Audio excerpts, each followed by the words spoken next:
नमस्कार बच्चों, एक बार फिर आपका हमारे ऑनलाइन एजुकेशन चैनल में स्वागत है। और एक बार फिर हम आपके सामने एक नया वीडियो लेकर उपस्थित हुए हैं। हमारी लास्ट वीडियो था बच्चों, उसमें हमने चर्चा की थी जनसंख्या घनत्व के बारे में, और उससे संबंधित जनसंख्या घनत्व निकालने की जो विधियाँ थी उनके बारे में हमारी चर्चा हो चुकी थी। जनसंख्या वितरण को प्रभावित करने वाले कारक थे, वो हम आपको बहुत पहले बता चुके हैं। आज हम चर्चा करेंगे विश्व के अंदर जनसंख्या का जो वितरण देखने को मिलता है वो कैसा देखने को मिलता है। तो चर्चा होगी जनसंख्या वितरण की वजह। जनसंख्या वितरण, अभी जो जनसंख्या वितरण होता है ये होता क्या है, हालांकि इसके बारे में मैं आपको जो हमारे पुराने वीडियो में बता चुका हूँ, लेकिन एक बार फिर रिपीट कर देता हूँ। पृथ्वी पर जनसंख्या का जो फैलाव पाया जाता है उसे ही हम जनसंख्या वितरण के नाम से जानते हैं। फैलाव का मतलब वितरण, कहाँ कितना मिल रहा है, कहीं पे लोग कम रहते हैं, कहीं पे लोग ज़्यादा रहते हैं। तो जनसंख्या की फैलाव की जो स्थिति होती है बच्चों, उसे ही हम किसके नाम से जानते हैं, जनसंख्या वितरण के नाम से जाना जाता है। और जनसंख्या वितरण का जो संबंध होता है वो स्थानिक परिप्रेक्ष्य में होता है, स्थान विशेष के संदर्भ में होता है कि एक ही देश के अंदर कुछ स्थान ऐसे होने वाले जहाँ पे जनसंख्या बहुत ज़्यादा फैली हुई मिलती है, लेकिन उसी देश के अंदर कुछ ऐसे क्षेत्रीय स्थान भी हो सकते हैं जहाँ जनसंख्या का फैलाव बहुत ही कम देखने को मिले। तो ये प्रादेशिक आधार पर, स्थानिक आधार पर जनसंख्या के फैलाव की जो प्रवृत्तियों क्या होती है अलग अलग पाई जाती है। और ये अलग अलग फैलाव की जो प्रवृत्ति पाई जाती है उसी को जनसंख्या वितरण के रूप में जाना जाता है कि कहाँ ज़्यादा जनसंख्या वितरण है, कहाँ कम जनसंख्या वितरण है। अब देखिए, हम संपूर्ण विश्व की चर्चा कर रहे हैं तो पूरे विश्व के अंदर भी जनसंख्या का फैलाव समान नहीं है। एक और स्थिति ऐसी आती है कि जैसे हमने देखा कि दक्षिणी और दक्षिणी पूर्वी एशिया था, उत्तरी पश्चिमी यूरोप था, उत्तरी पूर्वी अमेरिका था, और अफ्रीकन जनसमूह के जो भाग थे उनमें जनसंख्या का फैलाव बहुत ज़्यादा होता है। तो जनसंख्या ज़्यादा फैली हुई है तो जनसंख्या का वितरण भी क्या होने वाला है, ज़्यादा होने वाला है। लेकिन दूसरी ओर विश्व के कुछ ऐसे क्षेत्र भी हैं जहाँ जनसंख्या फैलाव नाम मात्र का मिलता है, गिने चुने लोग मिलते हैं, बहुत कम लोग पाए जाते हैं। आप साइबेरिया चले जाओ, ग्रीनलैंड चले जाओ, अलास्का चले जाओ, कनाडा की ओर चले जाओ, मंगोलिया की ओर चले जाओ, ये सारे ऐसे क्षेत्र हैं जहाँ का यदि जनसंख्या घनत्व निकाले तो लगभग एक व्यक्ति प्रति वर्ग किलोमीटर से कम मिलता है। तो जनसंख्या वितरण लगभग न के बराबर। लेकिन एक और यदि मान लीजिए हम एशिया की ओर आ जाएं और एशिया के अंदर भी दक्षिणी एशिया की ओर आ जाएं, और दक्षिणी एशिया में यदि हम मान लीजिए सिंगापुर नामक जो देश है उसकी यदि हम चर्चा कर लें तो सिंगापुर में लगभग मान लीजिए 7,797 व्यक्ति एक वर्ग किलोमीटर में है।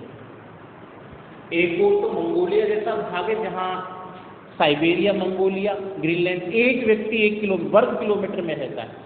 एक और सिंगापुर जैसा देश है जहाँ पर 7,797 व्यक्ति एक वर्ग किलोमीटर में रह रहे हैं। तो कितनी विषमता है, एक और तो लोग लगभग न के बराबर है, दूसरी ओर बहुत ज़्यादा संकेंद्रण हमें देखने को मिलता है। तो ये ही क्या है जनसंख्या वितरण, कहीं पर कम देखने को मिल रहा है, कहीं पर ज़्यादा देखने को मिल रहा है। कम कहाँ देखने को मिल रहा है, जहाँ पर मानवीय फैलाव के लिए स्थितियाँ हैं वो प्रतिकूल, या तो बहुत ज़्यादा ठंड पड़ रही है, हिमाच्छादन की स्थिति देखने को मिल रही है, ऊंचे पर्वतीय भाग हैं, अत्यधिक गर्मी वाले शुष्क मरुस्थलीय भाग हैं, या फिर अत्यधिक वर्षा वाले क्षेत्र। तो ये चार चीज़ें ऐसी होती हैं बच्चों जहाँ पे जनसंख्या का वितरण बहुत ही कम देखने को मिलता है। और जो नदियों की घाटियाँ होती हैं, झीलों के द्वारा निर्मित मैदानी भाग होते हैं, वो ऐसे क्षेत्र होते हैं जहाँ पर मानव बसाव के लिए अत्यधिक आदर्श दशाएं हमें देखने को मिलती हैं। तो ऐसी परिस्थितियों वाले जो भाग होते हैं बच्चों, वहाँ पे जनसंख्या का फैलाव भी ज़्यादा पाया जाता है, और अधिक फैलाव मिलने के कारण जनसंख्या वितरण की जो है वो स्थिति भी हमें समृद्ध स्थिति को दर्शाती है, यानी जनसंख्या वितरण अधिक हमें देखने को मिलता है। अब पूरे विश्व के अंदर न तो भौगोलिक दशाएं समान हैं, न जलवायु संबंधी दशाएं समान हैं, न राजनीतिक, आर्थिक, सामाजिक, सांस्कृतिक और पर्यावरणीय जो कारक पूरे विश्व में समान नहीं है। तो ये जो सारे कारक समान नहीं है, तो इन्हीं के कारण पूरे विश्व में जनसंख्या का वितरण भी समान मिलना संभव ही नहीं है। इसी कारण पूरे विश्व में जनसंख्या वितरण की जो स्थिति होती है बच्चों, वो हमारे सामने असमानताओं की स्थिति को प्रदर्शित करती है। यदि हम 2015 के आंकड़ों को आधार माने तो पूरे विश्व का जो औसत जन घनत्व था वो लगभग 47 व्यक्ति प्रति वर्ग किलोमीटर था। लेकिन चर्चा किसकी कर रहे हैं? पूरे विश्व की, एक छोटे देश की चर्चा नहीं कर रहे हैं। तो पूरे विश्व का जो औसत जन घनत्व था वो लगभग 47 व्यक्ति प्रति वर्ग किलोमीटर था। लेकिन यदि इसी को महाद्वीपीय आधार पर अलग अलग करते, महाद्वीपों के आधार पर अलग करते, तो इसमें विषमताएं देखने को मिली। ऐसा नहीं कि पूरे विश्व में लगभग 47 व्यक्ति मिलेगा। एक और एशिया और अफ्रीका जैसे महाद्वीप मिलेंगे जहाँ आपको जनसंख्या घनत्व ज़्यादा देखने को मिलेगा, लेकिन दूसरी ओर आपको दक्षिणी अमेरिका और ओसानिया और ऑस्ट्रेलिया जैसे महाद्वीप भी देखने को मिलेंगे जहाँ जनसंख्या घनत्व नाम मात्र का मिलेगा, बहुत कम देखने को मिलेगा। यदि महाद्वीपीय आधार पर हम देशों की जनसंख्या घनत्व की चर्चा करें तो हमारे एशिया महाद्वीप में लगभग 116 व्यक्ति 1 वर्ग किलोमीटर में निवास करते हैं 2015 के आंकड़ों के अनुसार। कहाँ पर? एशिया में। कितने? 116 व्यक्ति 1 वर्ग किलोमीटर में निवास कर रहे थे। यूरोप में 32 और अफ्रीका में 27 व्यक्ति 1 वर्ग किलोमीटर में निवास कर रहे थे। उत्तरी अमेरिका में 16, दक्षिणी अमेरिका में 20 और ओसानिया में 3 व्यक्ति ही निवास कर रहे हैं। तो अब क्या पूरे विश्व में जनसंख्या घनत्व समान है? कहाँ तो 116 व्यक्ति 1 वर्ग किलोमीटर में रह रहे हैं और कहाँ ओसानिया में 3 व्यक्ति 1 वर्ग किलोमीटर में रह रहे हैं। तो ये जो स्थिति है बच्चों विषम परिस्थिति के रूप में हमें देखने को मिलती है। और जनसंख्या की ऐसी विषम जो परिस्थितियां होती हैं उसके लिए जनसंख्या वितरण को प्रभावित करने वाले जो कारक होते हैं वो जिम्मेदार हैं।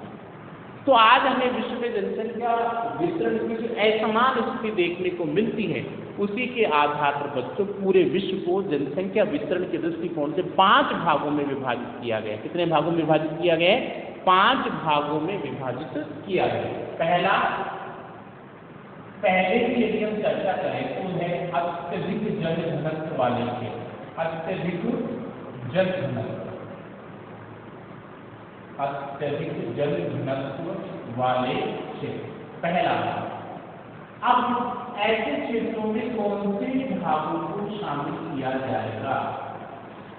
विश्व के ऐसे देश या ऐसे क्षेत्र जहां पे प्रति 1 वर्ग किलोमीटर में 250 व्यक्ति से अधिक रहते हैं तो वो कौन सी श्रेणी में शामिल किए जा रहे हैं? अत्यधिक जनघनत्व, यानी कि प्रति वर्ग किलोमीटर में जहां 250 या इससे अधिक व्यक्ति निवास करते हैं ऐसे क्षेत्रों को या ऐसे देशों को अत्यधिक जन घनत्व वाले क्षेत्र की श्रेणी में शामिल किया गया। दूसरे की हम चर्चा करेंगे तो आ जाएगा बच्चों अधिक जन घनत्व वाले क्षेत्र। अधिक जन घनत्व वाले क्षेत्र विश्व के ऐसे क्षेत्र जहां पे जनसंख्या घनत्व 100 से अधिक लेकिन 250 से कम मिलता है। तो विश्व के ऐसे क्षेत्र जहां पे जनसंख्या का औसत घनत्व 100 व्यक्ति से लेकर 250 व्यक्ति प्रति वर्ग किलोमीटर के बीच पाया जाता है ऐसे क्षेत्रों को बच्चों अधिक जन घनत्व वाले क्षेत्रों की श्रेणी में शामिल किया गया। तीसरे की चर्चा करते हैं सामान्य जन घनत्व वाले क्षेत्र। सामान्य जन घनत्व वाले क्षेत्र और ऐसे में किसको शामिल किया गया है?